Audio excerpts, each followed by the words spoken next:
Nella presentazione che ho fatto di questa serata ho detto oggi vi racconterò quando furono costruiti i nuraghi, chi li costruì, quando smisero di costruirli e che cosa avvenne dopo. Quindi circa 700 anni di storia.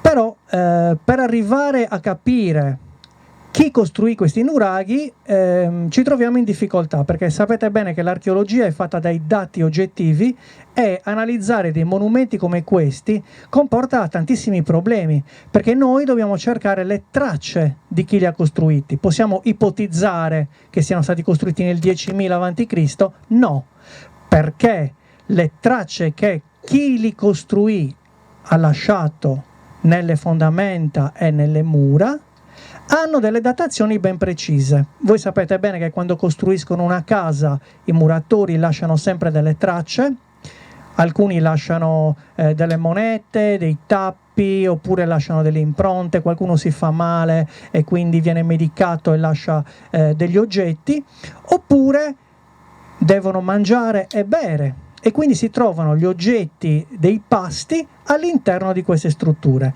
In base a questi oggetti si riesce a datare la frequentazione dei nuraghi. Quindi le datazioni si basano su questi dati. Allora vediamo di cercare di capire cosa è successo un po' prima. Immaginiamo una Sardegna priva di nuraghi. Cosa c'era in Sardegna prima? C'erano dei villaggi, naturalmente, dei villaggi con delle capanne che non abbiamo trovato.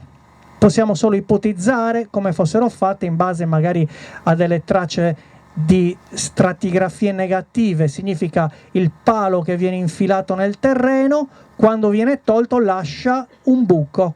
In base a quel buco possiamo supporre che ci fossero delle capanne. Allora, vediamo cosa è successo prima. Anzitutto c'è subito da chiarire che l'epoca nuragica arriva a manifestarsi dopo diverse culture precedenti. La Sardegna è stata abitata perlomeno dal Mesolitico, diciamo dal 10.000, 9.000 a.C., non si sa bene, sono dei dati della preistoria che è meglio lasciare agli specialisti. Tracce visibili le troviamo intorno al Neolitico, quindi le tracce degli strumenti di ossidiana, le ceramiche decorate, la ceramica cardiale. Andando via via velocemente verso il nuragico si passa dall'età della pietra prima all'età del rame. 1000 anni, tra il 3000 e il 2000 a.C. circa, in cui c'è la presenza umana in Sardegna ed è una presenza importante. Voi tutti avete sentito parlare delle Domus de Janas, che sono le sepolture. Bene, in Sardegna, se venivano seppelliti in queste monumentali strutture, evidentemente avevano anche le capacità economiche per costruirle. Allora, sappiamo che in Sardegna c'è stata una frequentazione importante di questi signori. Si chiamano genti del vaso campaniforme, perché avevano questo vaso a forma di campana rovesciata che utilizzavano senza anse, molto semplice, perché camminavano, cercavano i metalli. Erano dei ricercatori di metalli. La Sardegna ha le miniere d'argento più importanti di tutta Europa. Come ha detto Alessandro, alle miniere di rame. Quindi rame e argento sono due prodotti importantissimi per quell'epoca. Gli hanno dato un nome, l'età del rame, pensate un po'. Quindi queste genti che arrivano in Sardegna alla ricerca di rame portano la loro cultura. E noi le conosciamo bene attraverso gli studi che hanno fatto in Europa. Arrivano a percorrere tutta l'Europa, lasciano delle tracce evidenti e hanno un loro modo di vivere. Sono degli arcieri, sappiamo che tipo di corredo avevano, vedete, hanno punte di freccia, punte di lancia, gioielli, il vaso campaniforme, e sono state trovate nelle loro sepolture delle collane fatte di piccole ossa, denti, chincaglieria ossea, quindi, che lasciano nella sepoltura. Però non venivano sepolti naturalmente nel Domus de Janas, perché non sono sardi, venivano sepolti nei dolmen, la cultura del dolmen, che sono queste pietre infilate verticalmente nel terreno e poi hanno una lastra di copertura. Pensate a Stonehenge, Stonehenge è un sito dell'età del rame, quindi queste persone che sanno manovrare le grandi pietre e vengono anche sepolte vicino a questi monumenti. Bene, queste genti arrivano in Sardegna provenienti da zone prevalentemente iberiche, dal Portogallo, dalla Spagna attuale, e lasciano questi monumenti. Questi sono i loro luoghi dei vivi, quindi i luoghi dei morti sono i dolmen, i luoghi dei vivi sono questi. Qualcuno di voi avrà riconosciuto delle strutture simili ai nostri nuraghi.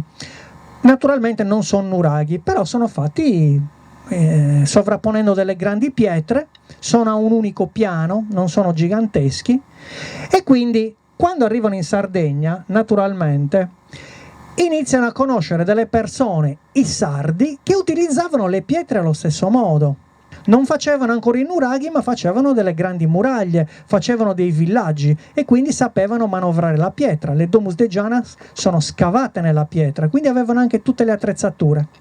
Bene, le loro sepolture, questo è il classico luogo dei morti delle genti del vaso campaniforme, sono i dolmen che, man mano che le persone morivano e dovevano ingrandire queste necropoli, i dolmen venivano allineati fino a formare una galleria di dolmen. Questo è un esempio classico.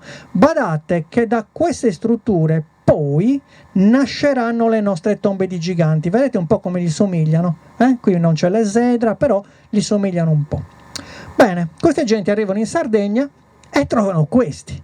Trovano i sardi, che fanno le Domus de Janas, ma i sardi sono già avanti di 1000 anni perché hanno iniziato a farle nel 3500 a.C. Quindi quando questi campaniformi arrivano in Sardegna trovano delle popolazioni già ben evolute che sanno costruire delle tombe, domus, già a camera, quindi delle tombe notevoli che riportano probabilmente la struttura delle capanne abitative, dei loro villaggi, perché come potete vedere da queste si notano delle colonne, si nota un tetto a doppio spiovente dove addirittura, non so se da laggiù si vede, ma si notano le travi e sono come se avessero le travi di legno, ma sono incise nella roccia, cioè martellate e recuperate con il doppio spiovente.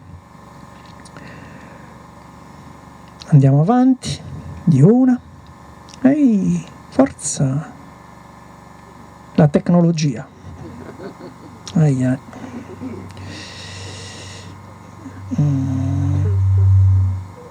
Allora, i luoghi dei vivi dei sardi, vi ho detto che sono dei villaggi. Questi villaggi nascono generalmente nei promontori perché danno una visuale più ampia. Noi oggi siamo su un promontorio, come potete vedere. Potevano attraverso queste piccole colline osservare le baie, quindi le barche che transitavano, potevano osservare i fiumi, potevano osservare le vallate e osservarle per tanti motivi. Potevano avere il pascolo dei loro animali, oppure potevano essere adibite per controllare la riserva d'acqua.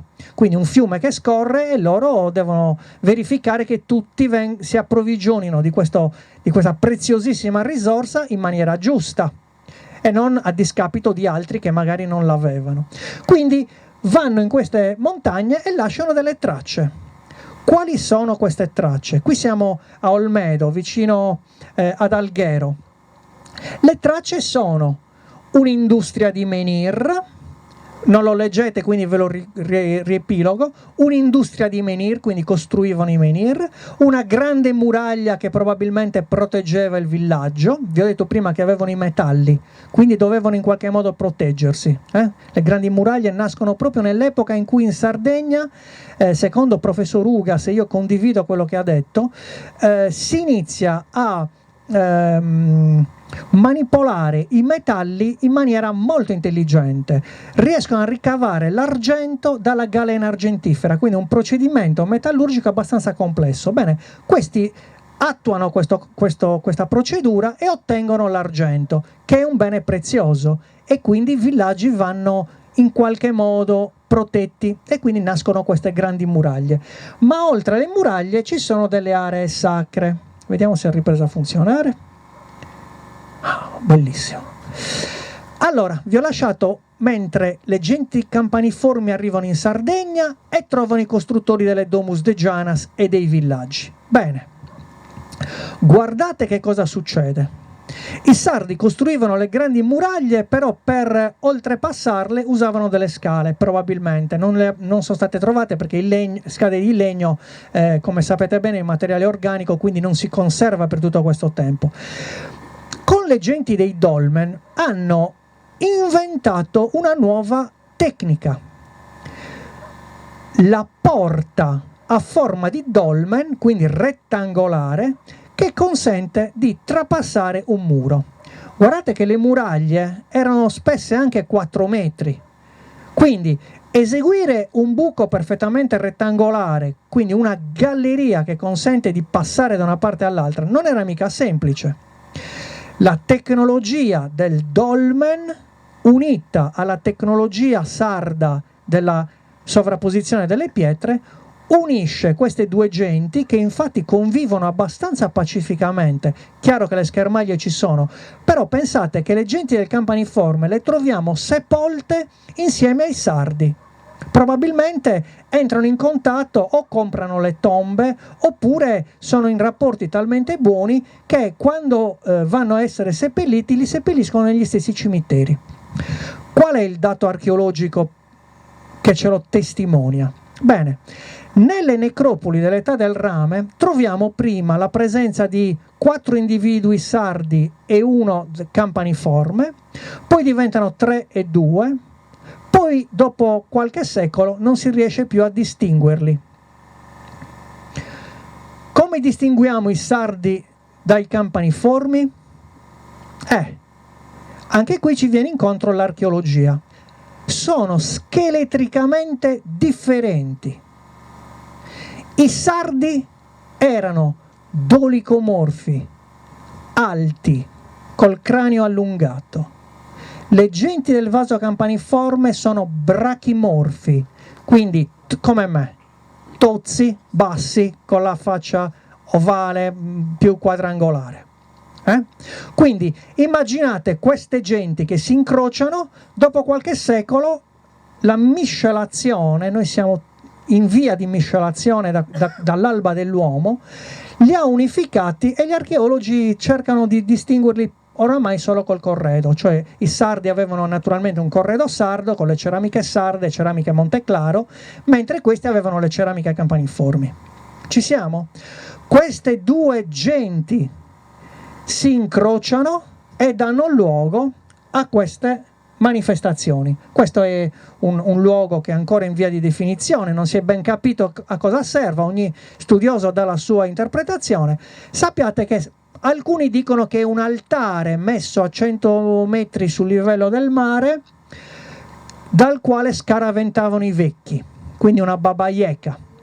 Io sono molto meno cruento, secondo me era un luogo cerimoniale dotato di 2 porte, come l'università, come la casa dei papi.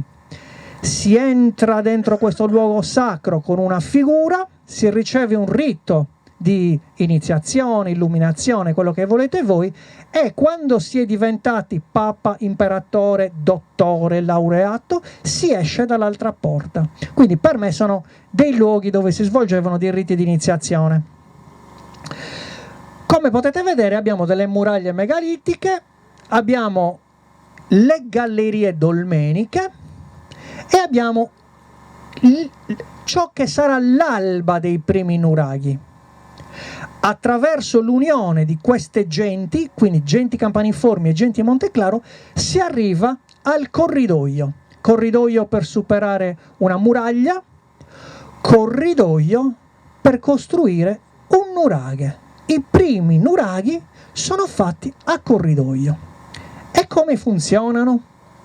Allora, in tutti i miei studi ho trovato 2 grandi gruppi di nuraghi, poi ogni gruppo si divide in tante classi.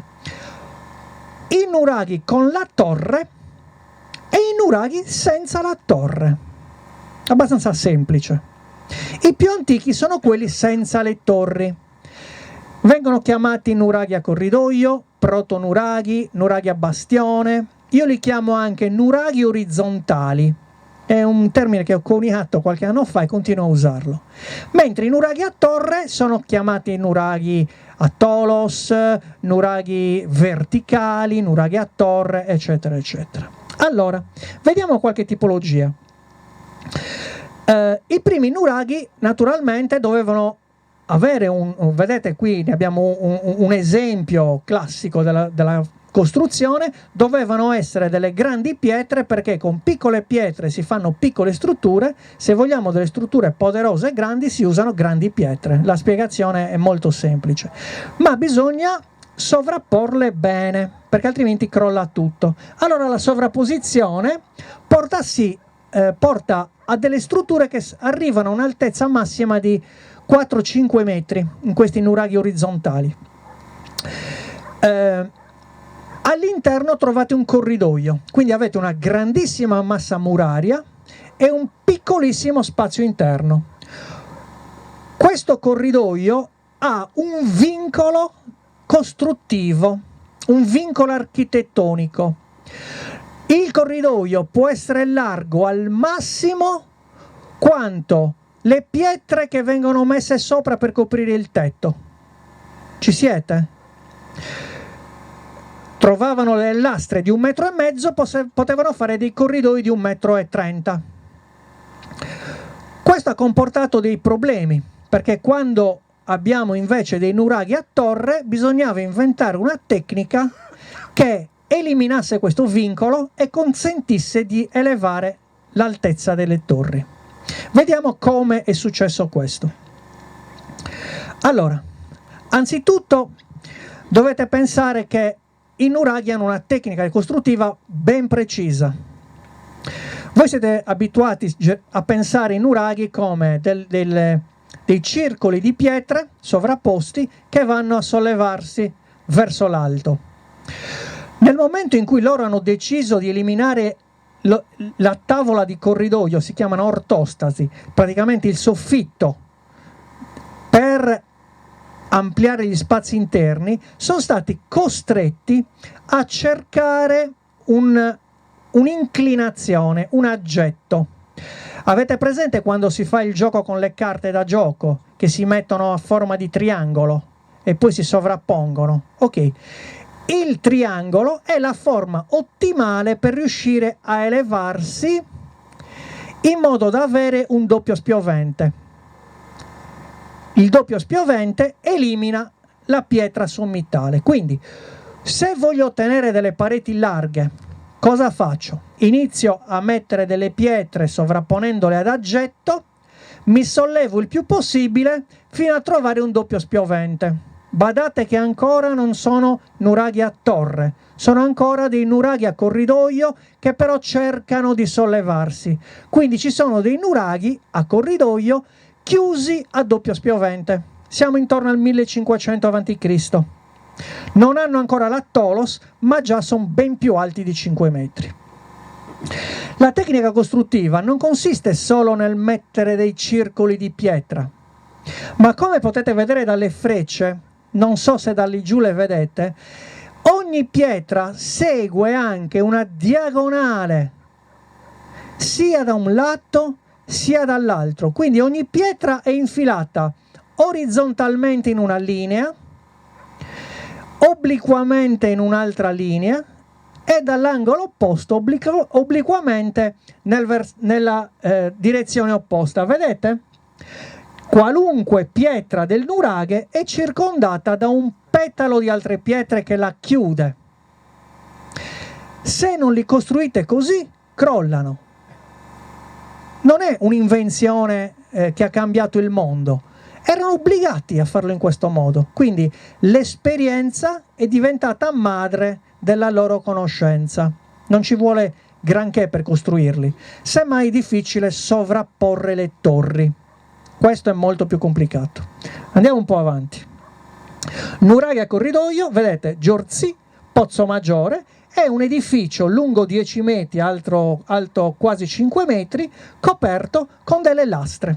Classico nuraghi a corridoio, privo di torri.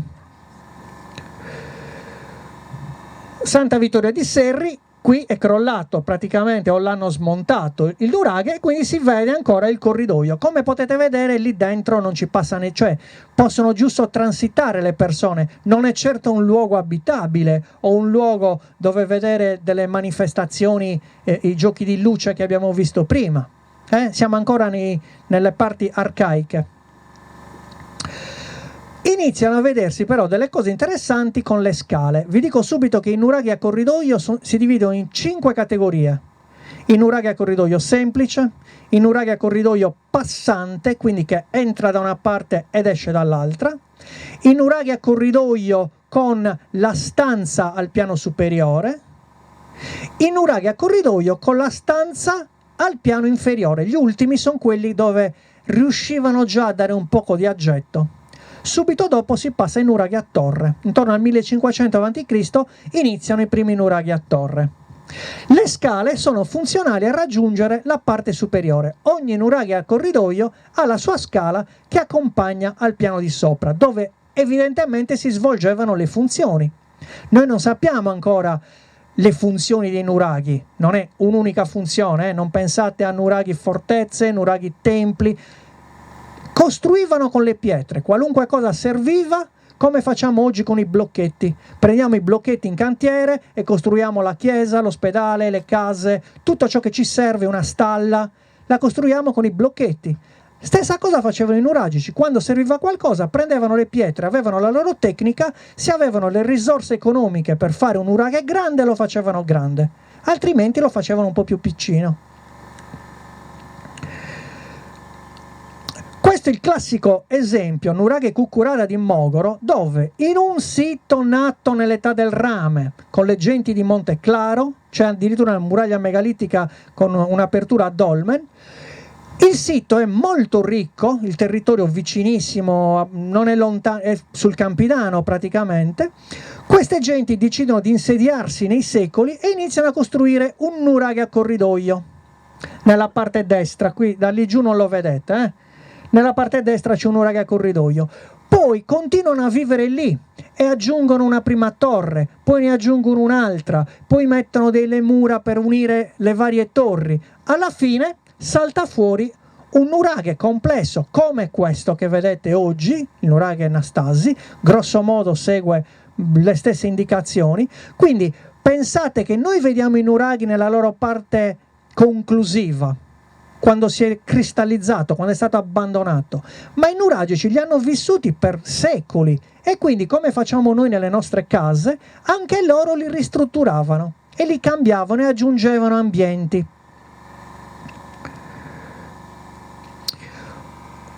Questo vorrei che stesse molto attenti, perché è un dato importantissimo che distingue i vari nuraghi. Guardate un po'. Siamo riusciti a classificare le datazioni dei nuraghi, dove è possibile, dove non sono stati troppo rimaneggiati, in base alla forma degli ingressi. L'ingresso a rettangolo o a dolmen è tipico, come abbiamo visto, dei nuraghi più antichi, i nuraghi arcaici. Ciò non significa che i nuraghi moderni non possono essere costruiti con quel tipo di ingresso, ma se noi abbiamo un nuraghe con l'ingresso rettangolare, possiamo ipotizzare che forse è molto antico. Poi dobbiamo entrare dentro il nuraghe. E allora, se troviamo una bella camera rotonda, è chiaro che non è un nuraghe a corridoio, perché i nuraghe a corridoio le camere al piano di sotto all'inizio neanche le avevano. E quando anche le hanno messe, erano camere ovoidali ellittiche. Non c'è la camera circolare. La camera circolare nasce addirittura alla metà del XIV secolo per sviluppare in altezza i nuraghi. Prima le camere sono ovoidali. Allora abbiamo i nuraghi più antichi che hanno questo ingresso a dolmen rettangolare. Forza, forza, forza. Niente da fare. Vabbè.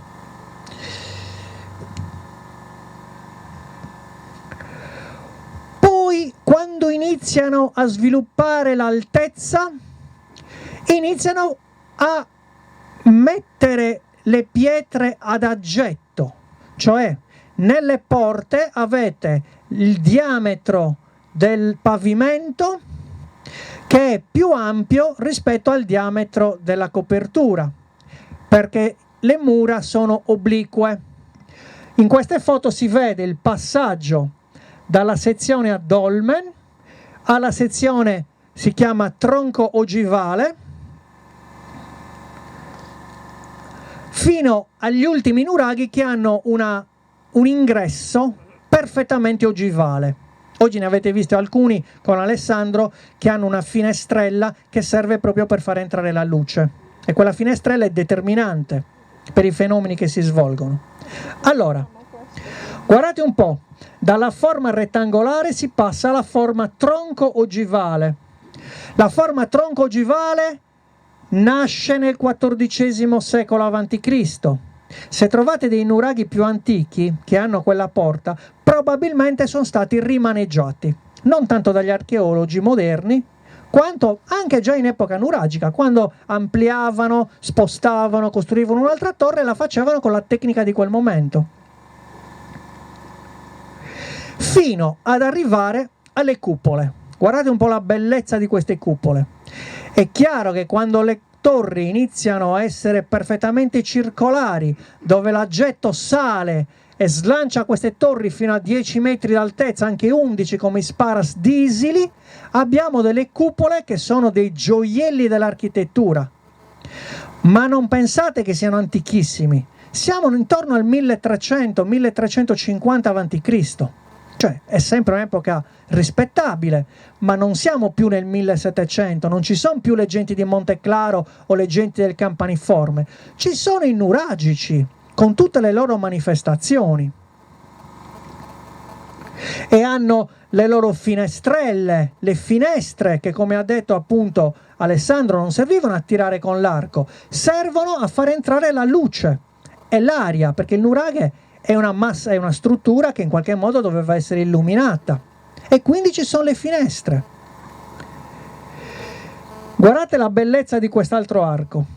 C'è stato un momento in cui i nuragici erano in grado di costruire le porte, gli ingressi ogivali, ma continuavano a usare l'architrave perché avevano necessità della finestrella per far entrare la luce, perché i nuraghi probabilmente avevano qualche sistema di chiusura, ma un po' di luce doveva pure entrare. E allora guardate la bellezza di questo. Qui siamo a Nuraghe Piscu di Suelli, abbiamo un arco gotico, cancellatelo perché non è ancora nato, ci vorranno altri più di 2000 anni, un arco molto pronunciato nella parte interna, mentre nella parte esterna abbiamo una chiusura tronco ogivale con l'architrave. Vi invito a fare una piccola riflessione. Quando voi entrate in un nuraghe a torre, dall'esterno vedete la torre, quando entrate dentro vi guardate intorno, siete dentro un'altra torre, non è la stessa torre. Le torri sono due, una dentro l'altra. Fra la torre interna e la torre esterna passa la scala che vi porta ai piani superiori. Quindi quando andate in un nuraghe fate queste piccole cose, entrate e controllate com'è l'ingresso, com'è il corridoio, se la camera è circolare, già sapete che è un nuraghe di mezza età, del 1400. Poi guardate verso l'alto, se è chiuso a doppia spiovente, sono rarissimi, ce n'è uno a Ghilarza, ma sono proprio pochi, siete nel 1500. Se invece è chiuso a cupola, siete nel 1300. Guardate come gli archeologi, in base poi a questi dati, vanno a verificare le stratigrafie per vedere se le tracce lasciate da chi li ha costruiti sono effettivamente databili in quel modo, perché ci deve essere concordanza. Non possiamo trovare elementi del 2500 a.C. in un nuraghe del 1000, magari un elemento singolo che non fa testo. Bisogna sempre guardare la maggioranza dei reperti, quindi un'unità stratigrafica omogenea, tecnicamente si chiamano così. Vediamo le ultime immagini. queste le abbiamo già viste, lo stile slanciato, raffinatissimo degli ultimi nuraghi. I corridoi bellissimi, se avete presente il nuraghe Santo Antine, con questi corridoi spettacolari che girano per tutta la superficie di base, ma anche al primo piano. Salite al primo piano del nuraghe Santo Antine e potete camminare con i corridoi chiusi a doppia volta, bellissimi. Ecco l'interno del Santo Antine, perché iniziano a comparire i cortili, perché il nuraghe non è più funzionale a quello che era in origine, ma serve come punto di accentramento, un polo di attrazione della comunità, e allora deve ingrandirsi, e chi ha più risorse lo vuole più alto, come all'epoca delle chiese, che il campanile più alto faceva o quello che aveva le ossa del santo, le reliquie più importanti, diventava più importante. Allora anche i nuragici avevano voglia di emergere, di far vedere il loro potere, e quindi costruivano questi enormi edifici che avevano anche più funzioni, non un'unica, più funzioni. All'interno possiamo trovare la zona dedicata al sacro, la zona dedicata alle cucine, alla preparazione dei cibi, alle riserve, ci sono dei silos per conservare le derrate alimentari. Ultime 4 immagini, ho ancora 5 minuti, ho finito. Quando i nuraghi cessano la loro funzione accentratrice, non erano più utili alle comunità, perché intorno al 1000 a.C. succede che in Sardegna cambiano una serie di cose. Si abbandonano le sepolture nelle tombe di giganti e si passa a tombe a pozzetto. Nasce la bronzistica, i bronzetti nascono in questo momento. Le statue di Monteprama sono forse un pelino successiva, ma siamo in questo periodo. Si smette di costruire i nuraghi, iniziano a edificare degli edifici molto ampi, si arriva anche a 10-11 metri di diametro, con delle sedute in modo che ci si possa riunire in assemblea. I nuraghi sono piccoli per fare delle assemblee di 60-70 persone dentro. Vedete che noi siamo fuori da un nuraghe, dentro non ci saremmo mai stati. Bene, i nuragici intorno al 1000 iniziano a smontare qualche parte di nuraghe, qualche nuraghe crollava, erano costosissimi da mantenere, e quelle pietre vengono utilizzate per fare le capanne, si chiamano capanne delle riunioni, io li chiamo edifici per le riunioni, perché capanne è un po' riduttivo, ma questi edifici devono avere dei dettagli riconoscibili che ci facciano capire per cosa servivano. E allora troviamo un bancone per sedersi, e poi troviamo una vasca per l'acqua. Evidentemente ci si doveva purificare per entrare lì, non tutto il popolo può entrare in questi luoghi, devono essere delle persone dell'elite, dei sacerdoti, dei capi o dei rappresentanti di altri villaggi. Al centro, come potete vedere, c'è un piccolo altare. Bene, sapete che cosa gli archeologi trovano poggiato su questo piccolo altare? Un nuraghe in miniatura, dei nuraghi alti 1 metro, 1,20 m, 1,30 m in pietra, posizionati lì al centro come se fossero dei totem della comunità. Quindi siamo ancora in epoca nuragica. Hanno miniaturizzato i bronzetti, hanno miniaturizzato i nuraghi, li hanno fatti piccoli e li hanno messi al centro della loro comunità. Ed eccole queste capanne delle riunioni. Qui siamo ad Alghero, nel nuraghe Palmavera. Mi dispiace sempre per chi è seduto in fondo, ma al centro vedete che c'è un piccolo nuraghe posizionato lì, ma ne sono stati trovati diversi. A Monteprama, oltre alle statue, se ne parla molto delle statue, ma pochi parlano del fatto che ci sono una decina di magici piccolini in miniatura che probabilmente erano intorno a questa necropoli. E infine questi luoghi di riunione, queste capanne circolari, devono avere un elemento simbolo. Così come ci sono gli edifici che hanno il nuraghe al centro, nascono degli edifici che hanno al centro una vasca. una vasca dove penso che ci potesse essere l'acqua.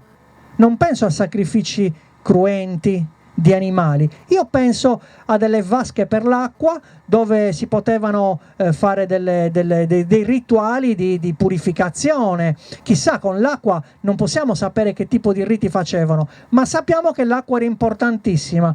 Qui siamo a Oliena. Questo è un tempio, voi conoscete sicuramente i templi a pozzo, che erano i templi di epoca nuragica, i pozzi sacri. Bene, non sempre questi edifici hanno l'acqua disponibile con una falda.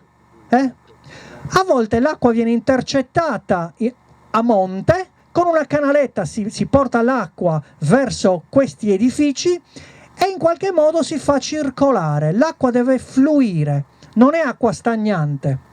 È l'acqua che fluisce, che è quella che purifica, lo scorrere della vita. E qui hanno fatto un edificio dove l'acqua girava intorno nella parte superiore e attraverso delle bocche che sono state fatte a mezza altezza con la forma di una faccia di ariete, l'acqua zampillava all'interno di questa vasca. Pensate allo spettacolo che doveva essere scenografico, vedete? Ci sono queste bocche d'acqua, c'è la vasca, c'è un'altra vasca superiore quadrangolare e l'acqua che fluisce e cade all'interno di questa capanna. Quindi una capanna per fare dei rituali. Si trova qua, questo è il sito. Badate che qui è stata trovata mezza tonnellata di bronzi, spade conficcate nella roccia, spade votive, quelle di cui vi ha parlato Alessandro prima, bronzetti. Solo all'interno di quella vasca che vi ho fatto vedere prima, la dottoressa Lo Schiavo ha trovato 6 navicelle nuragiche, 6, tutte lì dentro. È stato un sito frequentato nei secoli, c'è anche presenza romana. Evidentemente il luogo sacro rimaneva sacro, non veniva violato, veniva mantenuta la sacralità dei luoghi. E questo è il sito quella macchia scura è una capanna, è visto da sopra, è proprio l'edificio che vi ho fatto vedere prima. Praticamente questo viene coperto dagli archeologi e oggi si presenta così. Sul lato destro vedete una sala con addirittura un piccolo anfiteatro dove ci si poteva riunire, poi c'è questo luogo con la vasca e tanti ambienti, ognuno con una sua particolarità. C'è l'ambiente dei bronzi, quello delle spade votive, probabilmente qualche laboratorio artigianale. È un sito bellissimo e ci indica le nuove funzioni delle architetture in epoca tardo-nuragica. Dai nuraghi si passa a questi. Sono delle piccole cittadelle, sono dei santuari importantissimi che compaiono un po' dappertutto. Qui siamo a Dorgali, Serra Orrios. Vedete che il nuraghe sparisce, non c'è più. Ci sono degli edifici, degli agglomerati di capanne, ma pensate a Barumini, alla stessa tipologia, la prigione di Arzachena. Sono dei luoghi dove evidentemente luoghi che dovevano ospitare dei mercanti di oggetti pregiati. Non dimentichiamo che siamo intorno al 850 a.C., epoca in cui la Sardegna è frequentata, si chiama età fenicia, da questi commercianti che arrivano dal Mediterraneo e scambiano con i nuragici. I nuragici erano ricchissimi di materie prime. Non avevano solo derrate alimentari, si stava bene qua in Sardegna, ma avevano anche i metalli. I metalli in Oriente non ci sono rarissimi. E quindi i sardi erano sia intermediari dello stagno, che non è presente ma arriva dalla penisola iberica, dell'argento che veniva venduto, del rame per attrezzare gli eserciti orientali che avevano le necessità del rame e dello stagno per fare le armi. E allora in Sardegna ci sono dei mercanti specializzati che devono essere ospitati in luoghi straordinari, facilmente proteggibili, sono dei bunker, non si può andare lì e rovistare in mezzo alle capanne. Hanno degli ingressi sorvegliatissimi. Sono le nuove città, l'impianto urbanistico della Sardegna. E con questo ho finito e vi ringrazio per la presenza. C'è ancora un altro intervento dopo il mio.